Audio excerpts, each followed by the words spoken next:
Shri Gurubhyo Namaha, Shri Guru Charitra, Chapter 6, Story of Gokarna. Namadaraka, after hearing the story of Shri Guru and Shri Pada Vallabha in his inquisitiveness to know more, asked Siddha, O Lord, just as the light removes the darkness, my doubts about the lineage of Guru Parampara is cleared by you. You told a Guru is epitome of Trimurtis. In that case, what is the need of him to go on a pilgrimage? What is the specific reason for him to go to Gokarna? Please tell me in detail. Siddha was very happy with this question. He said, it is true that Sri Dattatreya is the Almighty.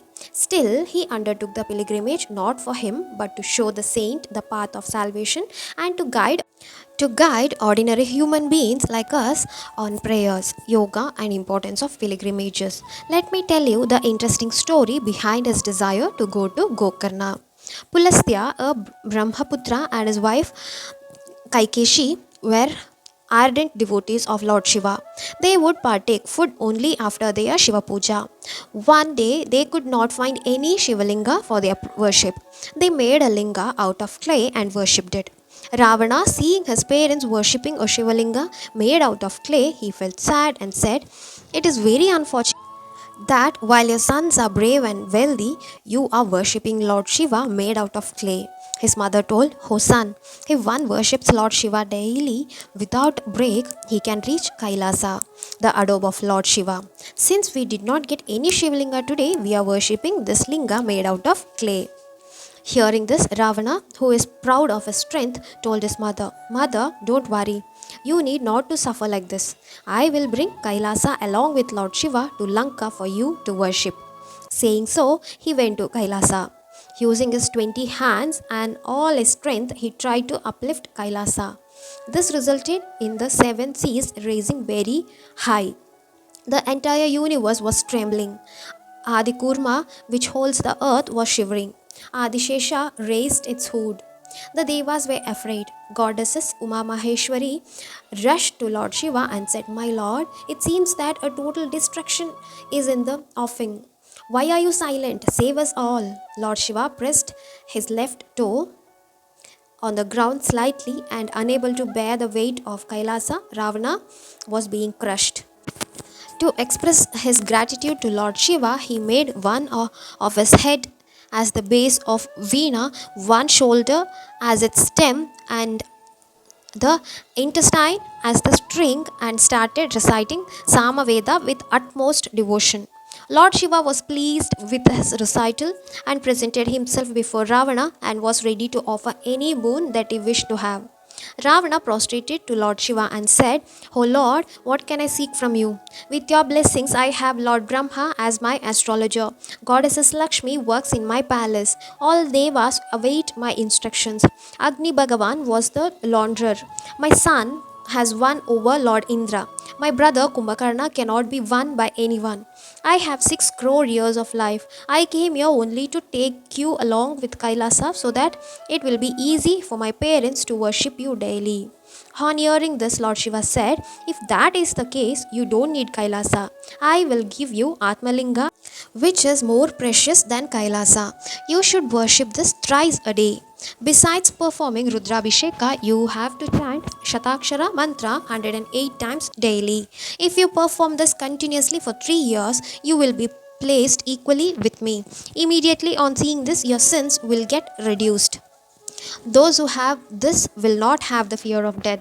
But remember, till you reach Lanka, you should not keep it down on earth." Saying so, Lord Shiva gave the Atmalinga to Ravana and vanished. Ravana started walking towards Lanka with the Atmalinga. Seeing all this, Narada was worried and rushed to Lord Indra and informed the same. He further informed that if Ravana is not stopped from reaching Lanka, the entire universe will be destroyed. Immediately, they approached Lord Brahma, who was also clueless. All of them immediately rushed to Lord Vishnu and worshipped him for a way out of the crisis. Lord Vishnu went to Lord Shiva and told him the outcome of his action. Later, everyone consulted and arrived at the way to come out of this situation. Accordingly, Narada went to Ravana and asked, "Ravana, from where do you come? What is in your hand?" Ravana was happy and narrated the whole story. Lord Vishnu, using this Sudarshana Chakra, hit the sun and projected darkness. Narada told Ravana, the sun has set and it is time that you offer your evening prayers. But you are holding this Atmalinga in your hands and hence cannot offer your prayers. At the same time, you cannot skip your evening prayers. It is better that you finish your worship and then take this to Lanka. Saying so, Narada went towards the sea. Ravana was confused. Neither did he want to stop his evening prayers nor keep the Atmalinga on the earth. Lord Vinayaka, in the form of a brahmachari, was picking twigs there. As Ravana walked towards him, he started running away from Ravana. Immediately changing himself as a Brahmana, Ravana approached the boy and inquired about him. The boy was reluctant to respond.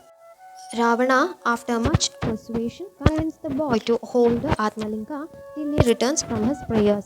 After a brief thought, the boy took the linga in his hand. He said to Ravana, "This is very heavy. I will call you thrice, and if you don't come and collect the same, I shall keep this on the ground and leave." Ravana agreed and went for his prayers. When Ravana was offering water to Lord Surya, the boy called him for the first time. During his prayers for the second time and while doing Gayatri Japa, the boy called for the third time and said since it was very heavy, he cannot hold this any further and kept the same on the earth.